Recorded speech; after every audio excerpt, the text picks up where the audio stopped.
The topics and opinions expressed in the following show are solely those of the host and their guests and not those of W4CY Radio, its employees, or affiliates. We make no recommendations or endorsements for radio show programs, services, or products mentioned on air or on our web. No liability, explicit or implied, shall be extended to W4CY Radio or its employees or affiliates. Any questions or comments should be directed to those show hosts. Thank you for choosing W4CY Radio.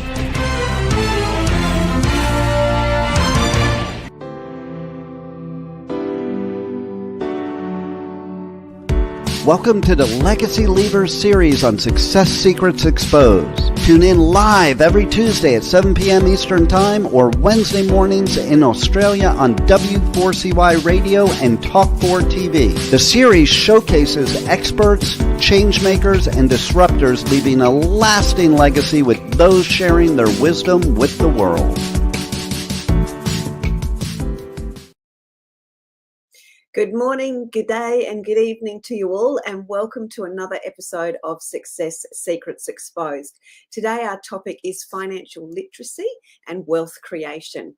And our guest today is Andrew Woodward, a game changer in the personal wealth market with his innovative 3-pillar framework, which we'll be discussing today.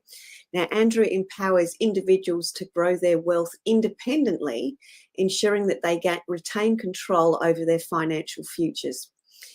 His clients are on track to add 7 figures to their net worth, and Andrew's mission is to transform the financial outcomes of over 1 million people, creating generational financial freedom. So please welcome to the show, Andrew Woodward. Hi, Sally. Good to be with you. Yeah, good morning and welcome. Lovely to have you. And I've been excited about our topic today and obviously your insights around this. So thank you very much for joining us. Pleasure to be here. Yeah. Now, I'd love you to kick off with a little bit of a backstory, because quite clearly we like a good story. So tell us a little bit about the backstory as to what led you to finding and creating the Investor's Way and sort of starting to create this legacy that you're doing. Yeah, look, it's a fairly long story, but I'll break it into the 2 core components to shorten it down for the audience.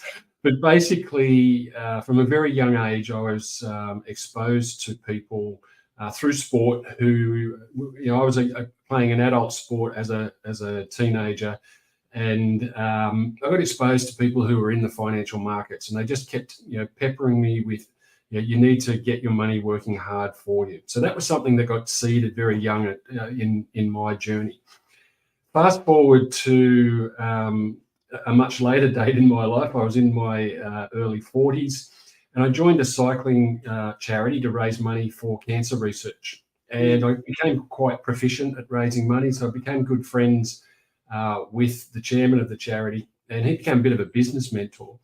And at the time, I was the CEO of an organisation, and I was having a lot of fun, but I just wasn't quite loving what I was doing. And I was one day complaining to this mentor that I wasn't loving what I was doing.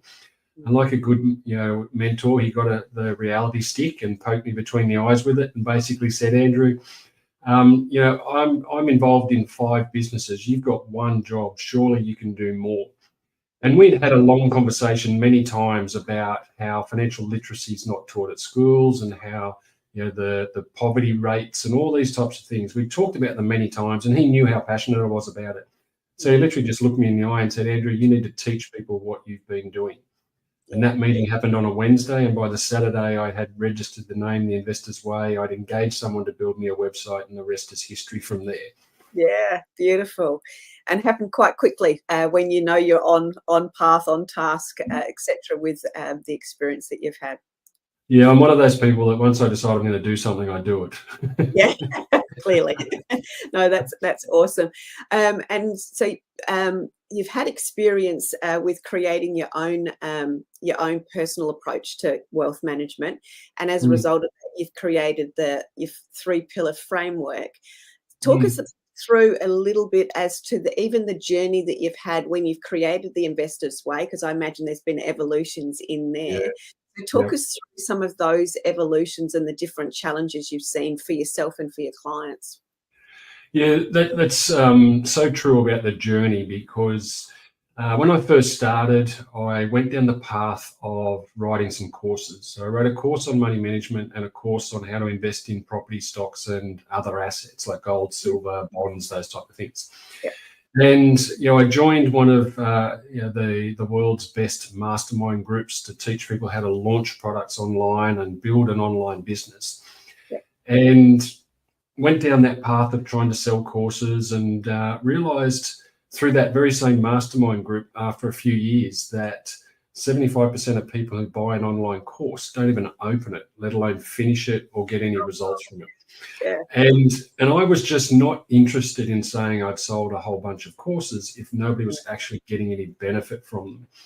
So after a lot of trial and error and different ways and means of trying to get people to engage with content and change their circumstances, I engaged myself and another business coach, an online business coach based here in Australia, and he basically suggested to go down the path of one-on-one coaching.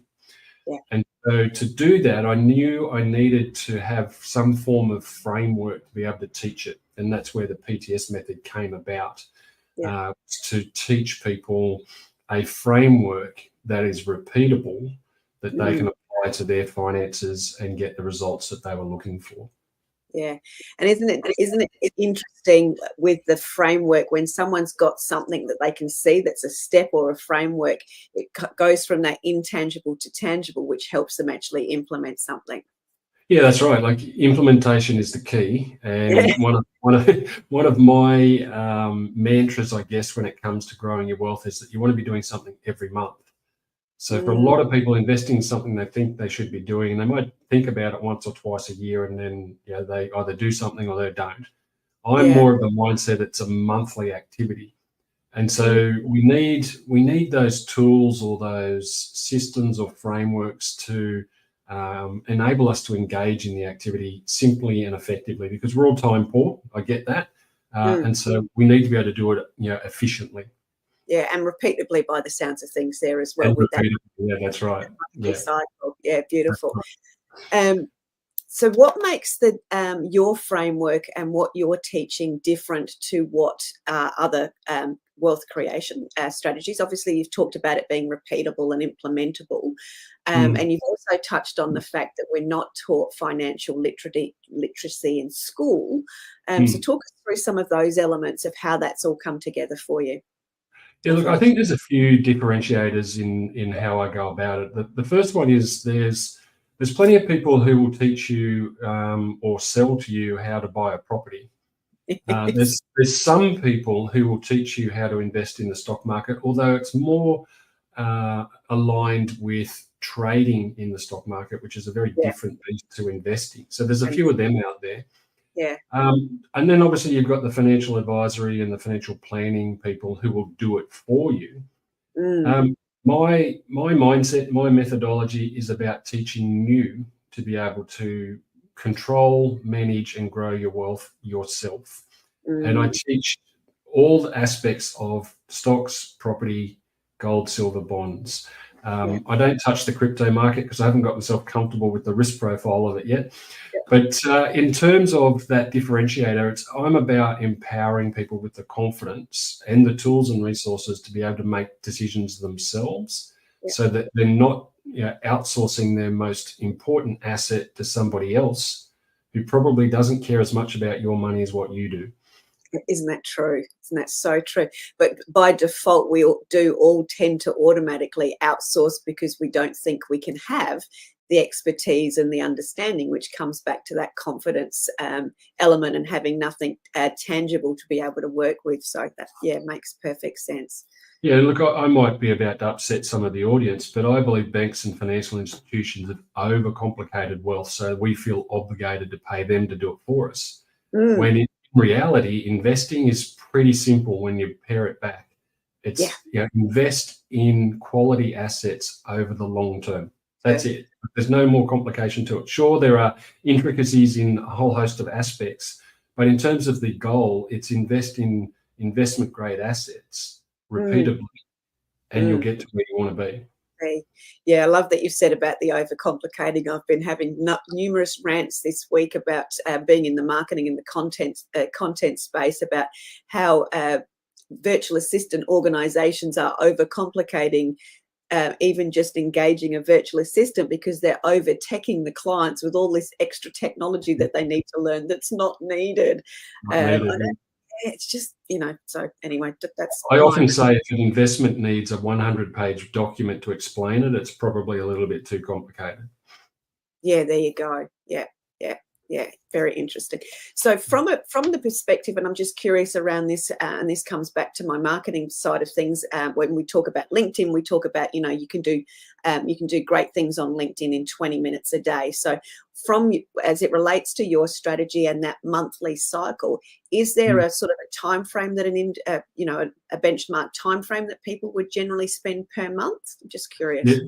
This is actually one of my core outcomes that I'm trying to achieve for people. Yeah. And that is that after they've been through my program, I want investing to be a 1 hour per month activity. Wow. Yeah. So it's something that and this is what I tend to do. I have a reminder in my calendar for the last Sunday of the month.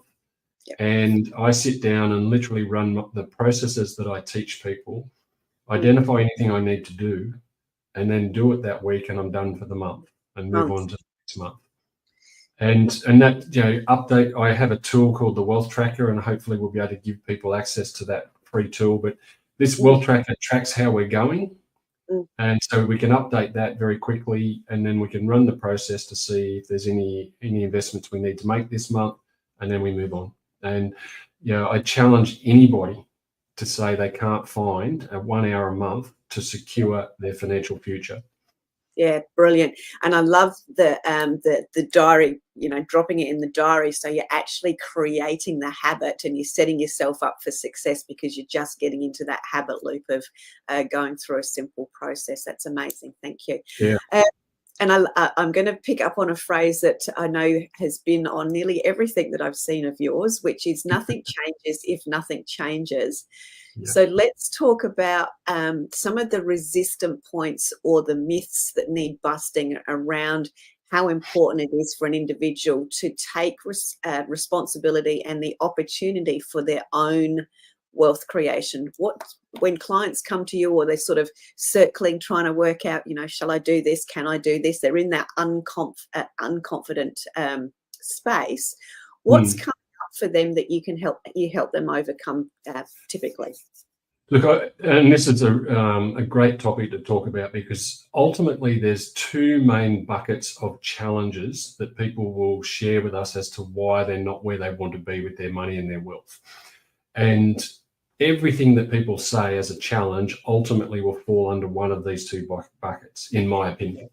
So the first one is time. So the type of things that we hear is, I don't have time to learn, I don't have time to do any investing, or I'm running out of time. So that's the time bucket. And then we've got knowledge. And so we've touched on this a few times, but there's overwhelm with all the information that's out there. I don't know what assets to invest in. I don't know how to find the right investments.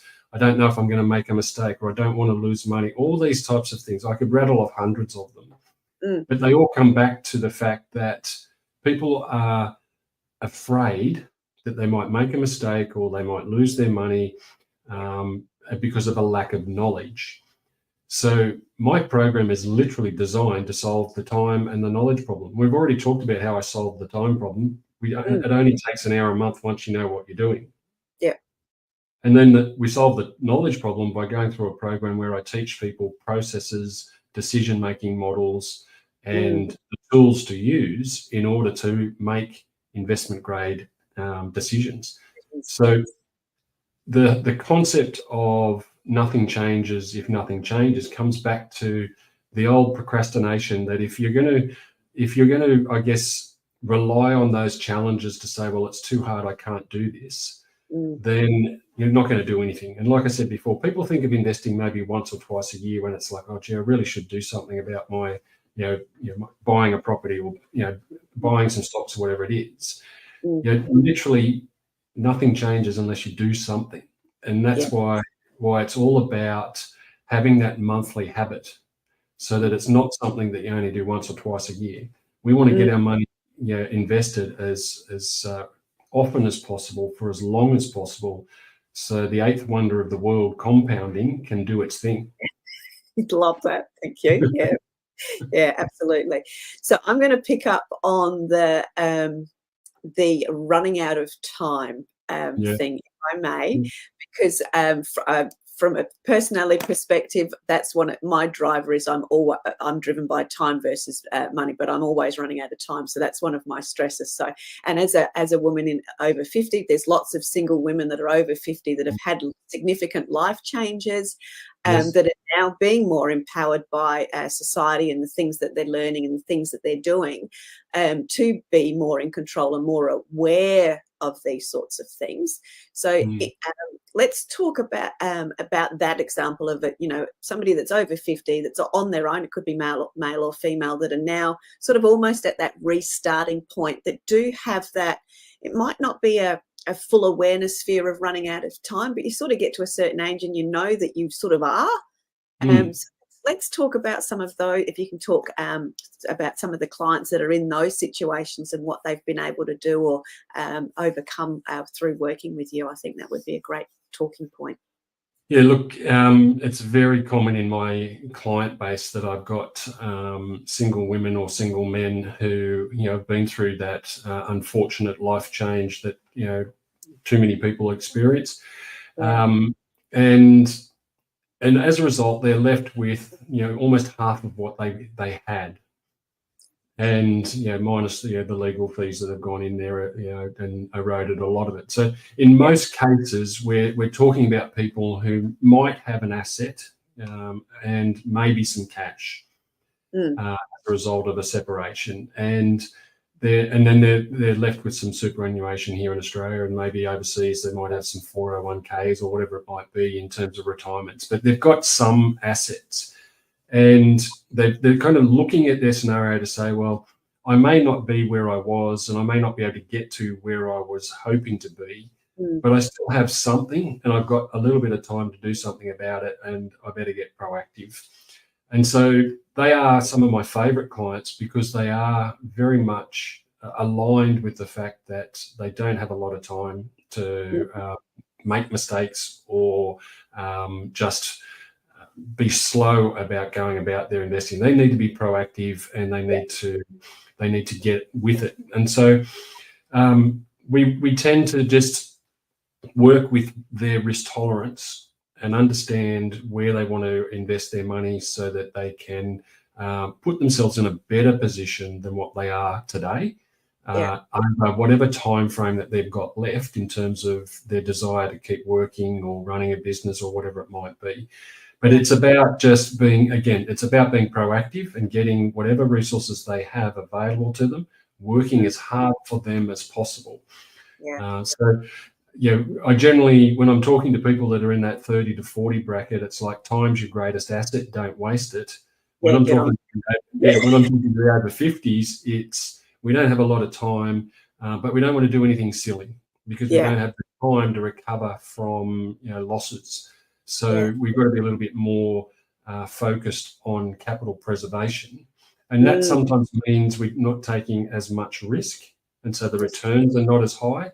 But at the same time, we're still doing something. And that's the key here, is that most people, rather than put their head in the sand, if they can take some action, they will get a lot further than where they would if they did nothing. Yeah, absolutely. And I love that you talked about risk analysis, and I'm laughing at the same time because I'm going back to my ex-husband and I, and we were like polar opposites. He wasn't a risk taker, and I'm the adventurer. Let's just go and take these risks. So when somebody's, and I suppose that's part of the education process is mitigating those people like me that are fast-paced, want to get stuff done, that do tend to take larger risks, and sort of helping to balance that out so they're a little bit more, dare I say, sensible than just gung-ho. Is that part of the education process too, understanding? Yeah, that's right. I mean, let's take the stock market, for example. I teach 3 different layers of risk and return. And so depending on your risk appetite and the amount of time that you've got available, it will depend on whether or not you go in all three or only one or two of those. Right. But the idea is to expose people to what's possible, Yes. so they can then decide where they want to be. And, Yeah. Like you being maybe a little bit more adventurous, you might take a little bit more risk, but you're doing it with open eyes rather than, just, Mm. like I often make the analogy that people get their stock tips from a mate at a barbecue, something they overheard on the way to work, or some guru on a TV show who's, giving out stock tips. All three are the worst places you can get them from. So in terms of risk, that's really high risk. Yeah.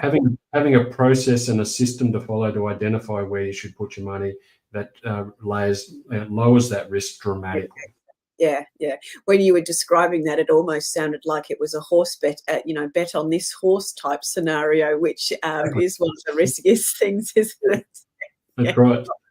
You bet on a horse, and you can lose 100% of your money. Yeah, absolutely. Done that, and I owned them as well. So they also eat you out of house and home. I'm going to come back to the outsourcing of wealth creation. And you have a comment when we've spoken and I've done some research about how money management can have a six-figure, if I've got that right, a six-figure impact on your long-term wealth. So should we open that one up? That's another can of worms where we might be offending some people, but let's do it anyway. We like to do that, yeah. What I'm talking about there is when you outsource control of your future financial scenario to somebody else, and obviously for that privilege, they're going to charge you. Yep. And the six-figure number actually comes from a book written by Tony Robbins. So I mentioned Tony Robbins a lot. I'm not necessarily a fanboy, but some of his stuff obviously is relevant to what I teach, because he talks about it a lot. And he wrote a book called Unshakable, and it's 250 odd pages. But the first 92 pages he dedicates to why people should get a financial literacy education and not outsource their money to a financial advisor. And the reason, he does the maths. And he basically says what people overlook is their fees might only be like 1% or 1.5% or even 0.0 something of a percent. But when you do that as a percentage of the returns they're making for you, it is actually more like 20% of your gain. And so when you extrapolate that over a period of 20 years or more, the impact on your net wealth is over $100,000. Yeah. And that's not an insignificant amount of money when you think, well, I'm only paying this person a small amount of money, but realistically what you're paying them is well over six figures. Yeah. And so my mantra is that get that financial literacy education and do it yourself. Yeah. There's another book called Where Are All the Customers' Yachts? And this one really, when I was first referred to this one convinced me that I was on the right path of what I was trying to do. And it's a fable about two mates who went to school together in the US. One became a financial advisor on Wall Street, and the other one, worked out of Wall Street. Yep. And they caught up for lunch one day, and they're walking towards the harbour. And the non-financial advisor mate looks out to the harbour and he sees all these yachts, and he says to his financial advisor mate, "Who owns all the yachts?" He said, "Oh, that's the financial advisors." Yeah. And so his non-financial advisor mate looks at him and says, "Well, where are all the customers' yachts?" And his financial advisor mate looks back at him with a bit of a strange look on his face, as if to say, "What are you talking about? They don't get to own the yachts. It's the advisors that get to own the yachts."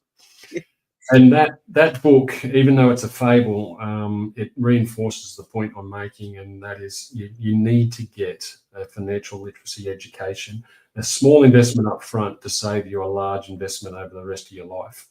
Yeah, well said. Yeah, well said. There's a whole conversation around moral hazard, but we won't go there. It's come out of it in lots of the different movies, etc., and all the rest of it. So that's good. You've also talked about accumulating investment grade assets. So can you expand on that in layman's language? What are examples of that? What does that mean to a client, and then the outcomes? Yeah, so like I said earlier, I teach people how to invest in stocks, property, gold, silver, and bonds. Like they're more a defensive asset for protection, but the main ones are property and stocks.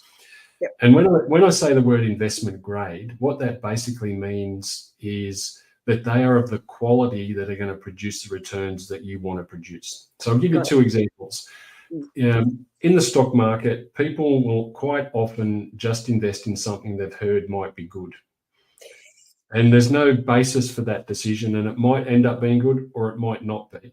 That to me is not an investment grade decision. An investment grade decision is where you're basing your decision on data, proven results and data. And it's an asset that is going to produce above average returns over the long term. And we use the data to do that. The more commonly understood example of what we're talking about here is property investing, where most people will buy their first property investment in the suburb that they live, or at least close to the suburb in which they live. Yeah, absolutely. Without any thought about whether or not that location is actually a location that's going to grow in value. Right. Yeah. In Australia, obviously we are in love with property, and the property market just keeps on producing results for us. But an investment grade decision would be doing some research and finding those locations that are going to grow in value at an above average rate compared to one in your suburb or next to your suburb that might just linger for a whole long time. Yeah. And not get you the results. So investment grade just means that they've got all the things that are going to produce above average returns. Because if we can produce above average returns, we get to our desired wealth position a whole lot quicker. Faster. And isn't that interesting that you're actually, I'm also laughing at myself from a luck perspective. I was very, and I'm going to say lucky, because there was no strategy involved in either of these scenarios. I just happened to buy gold at the right time when it was fluctuating, and I was picking it up when it was going up, and did some buying and selling back then, and some retaining. And my son, we got him to do some, I assume they're going to call them shares. He was really, and he was only in about 8 or 9, but he was fascinated by a particular toy, which I think was brought out by Lego. Might not be Legos, but it was a robots that you put together like Lego, and he was really interested in them. So they were relatively new. Of course, they then ended up franchising out into all sorts of different things. But we said to him, if you want to do something, buy something that you're interested in. No strategy. But again, it was luck. It was pure timing that he brought a little bit, and it went up in value because they ended up creating other products. But I love what you've talked about versus the Sally version of pure luck, where you actually got the full story. And having been in property, you sort of look at where the suburbs next to the suburbs which are booming. Again, that's just a luck process. That's just one step.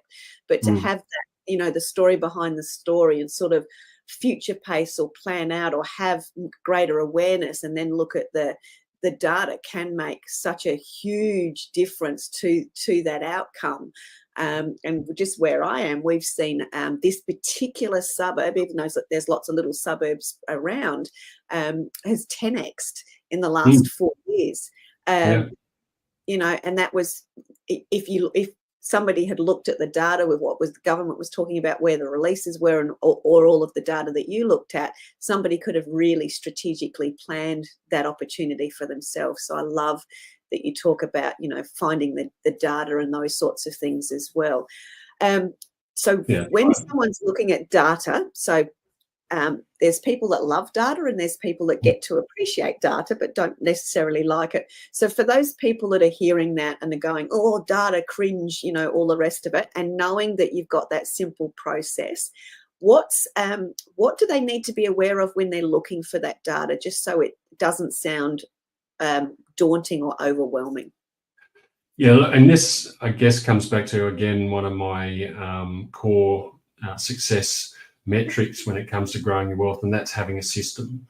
And using a system that's repeatable, to identify the data items that you want to be focusing your attention on. So when it comes, say, to the stock market, we're looking at things like the earnings per share, or the dividend rate, or the price to earnings ratio. So I'll give you those three as an example. I use 7 metrics, but there's 3 of them that will provide us with some information, both a backward-looking, historical runs on the board perspective, and then a forecast.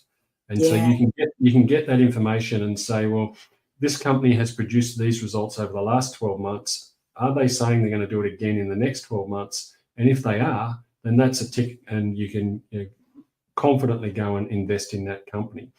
Yeah. Same with the property market. We look at things like the last 10 years worth of growth. So that's runs on the board for that suburb. But then we look at what might drive that growth going forward. So population growth, infrastructure plans in that area, all those types of things. So there's ways and means to do it. When I first started, when I wanted to go and apply my 7 stock selection criteria, I had to go and look up each individual stock's annual report and manually record the metrics in a Excel spreadsheet. And then 6 months later, when I'd finished, the data would change and I'd have to start again. Yeah. Now the tools we can use that will do it for us very, very quickly. Same in the property market. They used to have to do research across probably 7 or 8 different websites to get the information. Now there's tools you can use to get that information a lot more readily. And you use that data to inform your decisions. And so you can then know that I made this decision because it did X. And the next time you come to look at a stock or a property, you can say, last time I made a decision because it did X, I'm going to do X again, and away you go. So it's all about, like I said, it's about repeatable. So as long as if you're applying that same process and decision-making thought process every single time you look at the data, then you don't have to emotion doesn't get involved. You don't have to worry about somebody else's opinions, all those types of things. I mean, one of the first things I do with the stock selection criteria tool that we use is we turn off analyst ratings, because we don't care what somebody else thinks. We want to know what the data's telling us. Oh, love that. Can you just repeat that, please? You want me to repeat it? Yeah, we don't care.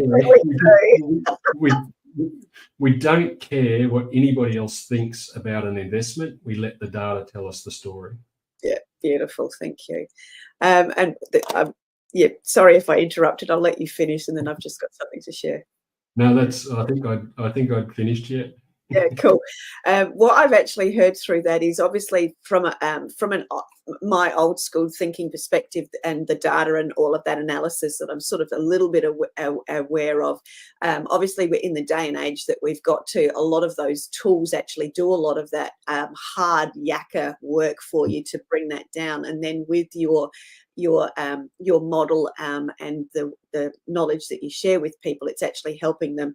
So they've actually gotten, and right now they've been able to create a number of fast tracks for themselves. The information that you gather from the tools that you use helps them make the right decisions based on your formulation, which enables them to get into the right activity and that repeatable activity very, very easily. So great opportunity for people right now to be able to do some magic for themselves. That's right. And the thing that I love about people when they get to the end of my program is the change in their confidence when it comes to their decision making, and just knowing that they're on the right path. I mean, I had 2 people that are very close to, or virtually at the end of my program yesterday, just at the end of our second last call as such. They just said, thank you for empowering me to be able to do this myself. Yeah, love it. So on that note, would you like to walk people through and share a little bit about what your process is as it relates to the customer journey, and then how people can get in contact with you? Okay, yeah, great.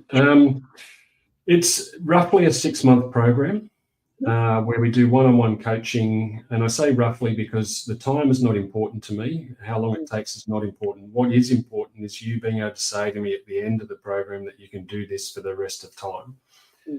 And so we will work with people until they can say yes to the question of, can you do this for the rest of time? And we work through a fairly modularized coaching program that is tailored to everyone's individual circumstances. So we always start out with writing a plan and getting into money management, because I think money management is like the foundations of a house. If the foundations are not sturdy, the house falls over. So we get the money management sorted first. And the good news for those people who hate budgets is I do too. They're like diet. They're great on paper, but they are useless when you need them the most. So we've got a system that we teach that automates money management.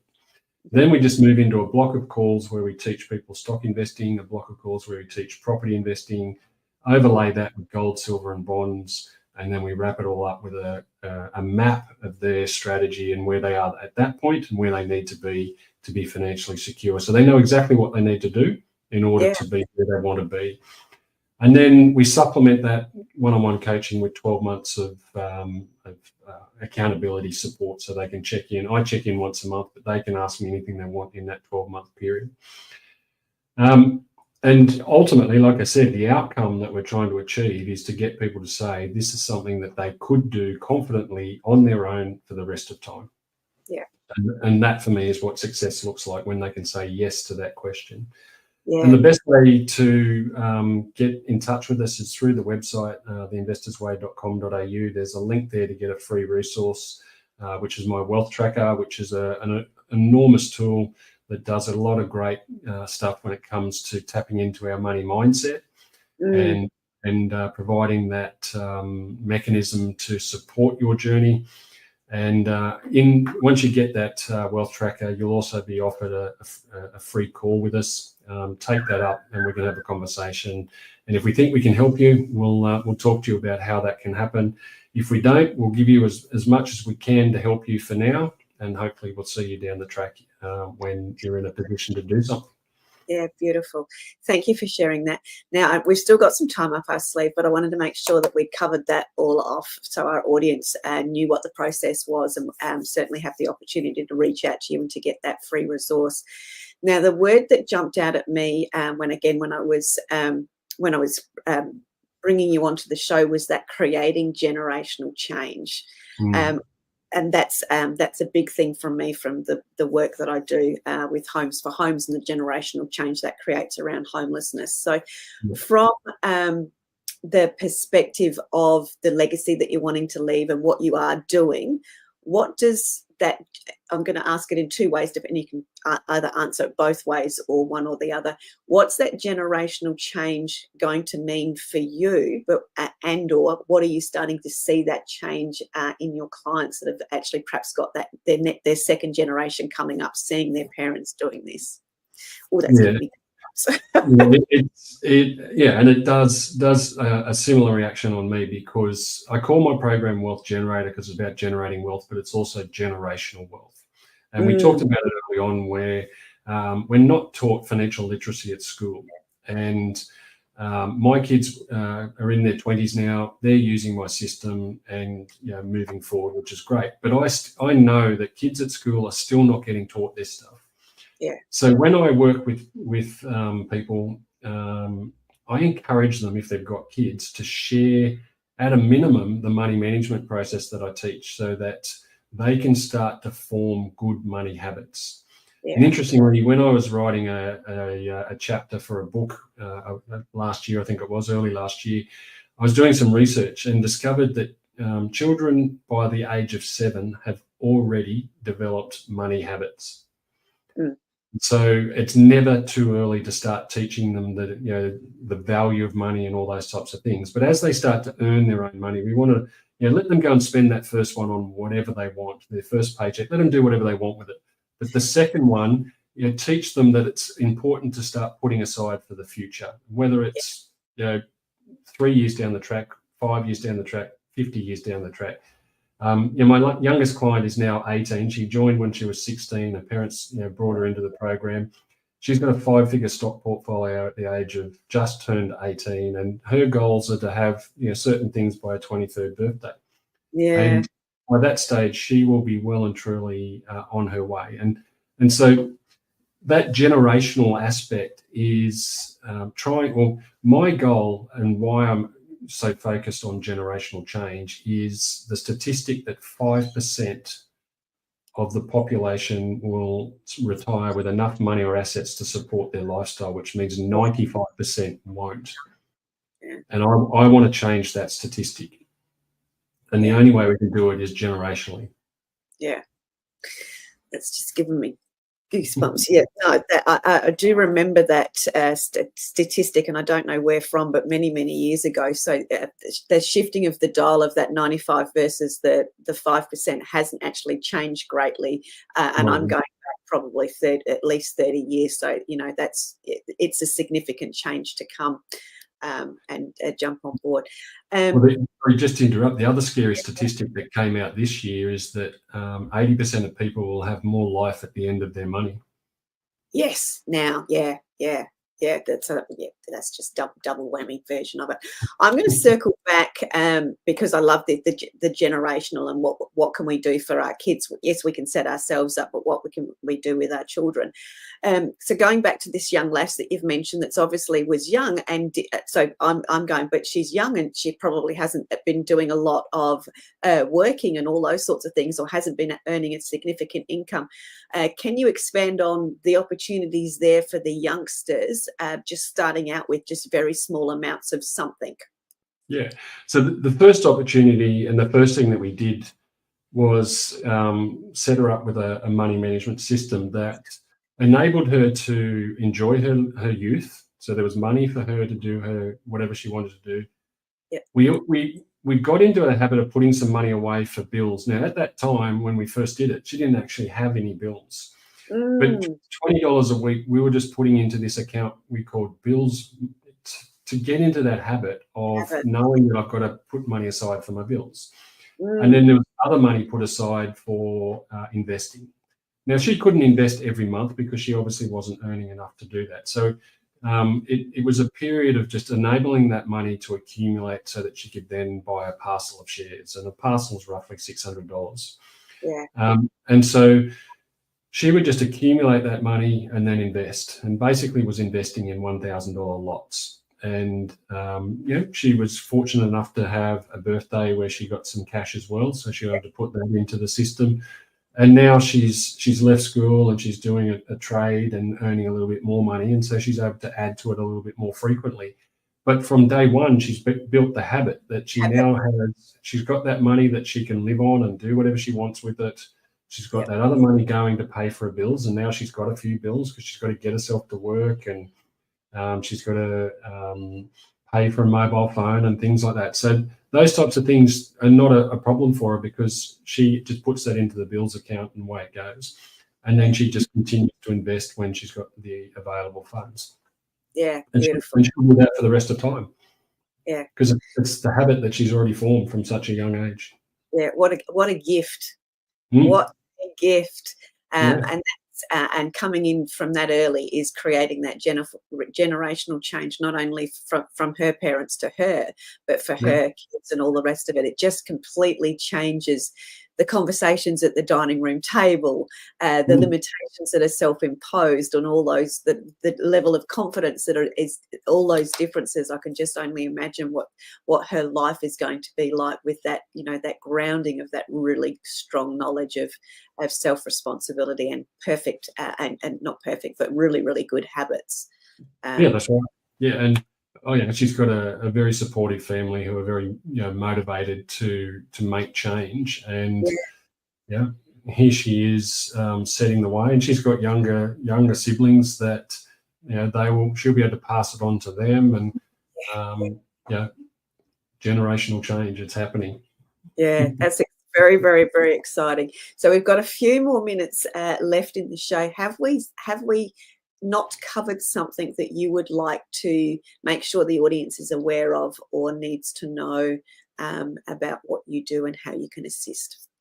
Look, if I was to just give them maybe 3 tips, let's say 3 tips of what they can take from this conversation. The first one is get yourself a financial literacy education. Now, obviously, if I can help you, I would love to, but get that education.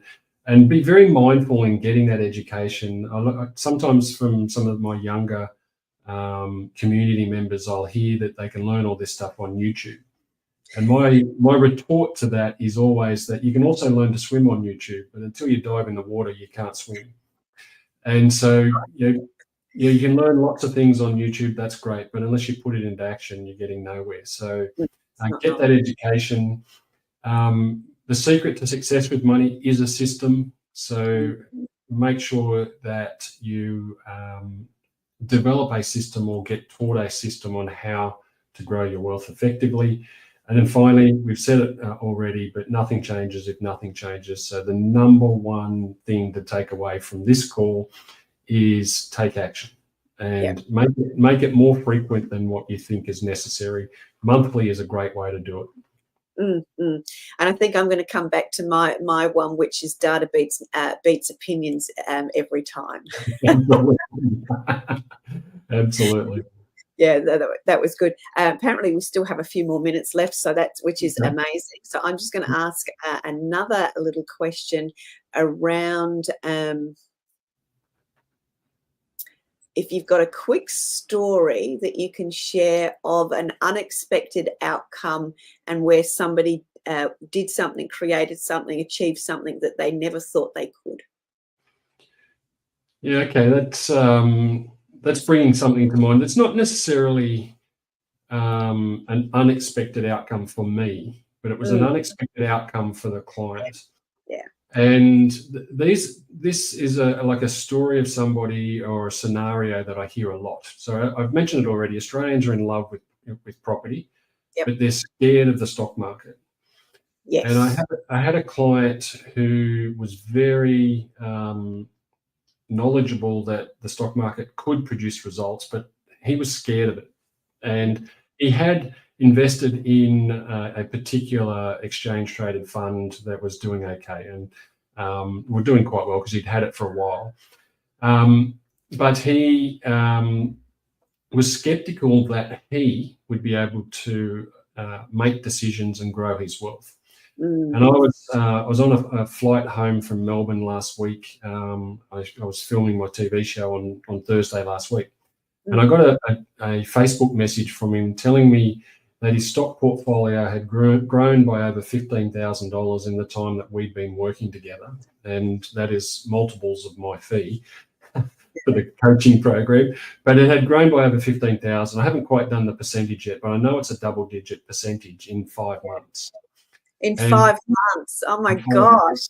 Yeah. And the simple message he basically said was, I didn't believe I could do this. Thank you for giving me the confidence to be able to do this myself.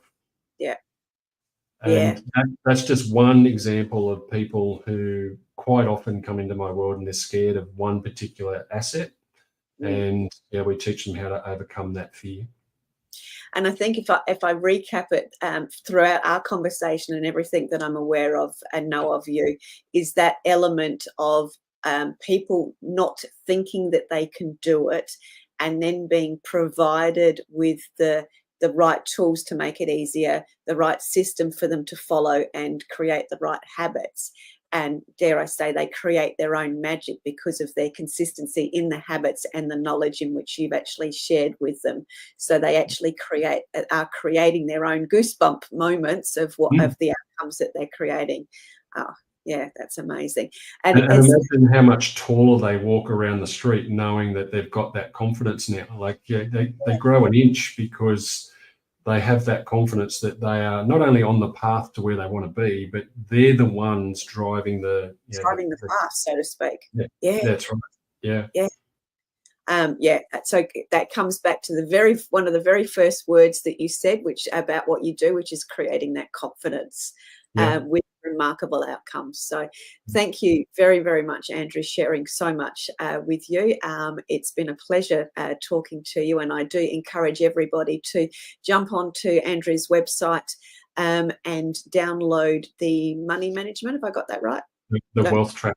The Wealth Tracker to kickstart your opportunity, and certainly do take the time to reach out to Andrew and see what goosebumps you can create for yourself with a simple system and some very simple habits that you can do for yourself on a monthly basis. So Thank you. Any closing comments from you, Andrew, as we wrap up? Thank you for the opportunity to share the story and the financial literacy message, and I hope people got something from it. Yeah, thank you so much. Absolutely. Thank you again, Andrew, and we will look forward to seeing you all again on another episode of Success Secrets Exposed. Till then, take care. See ya. Bye.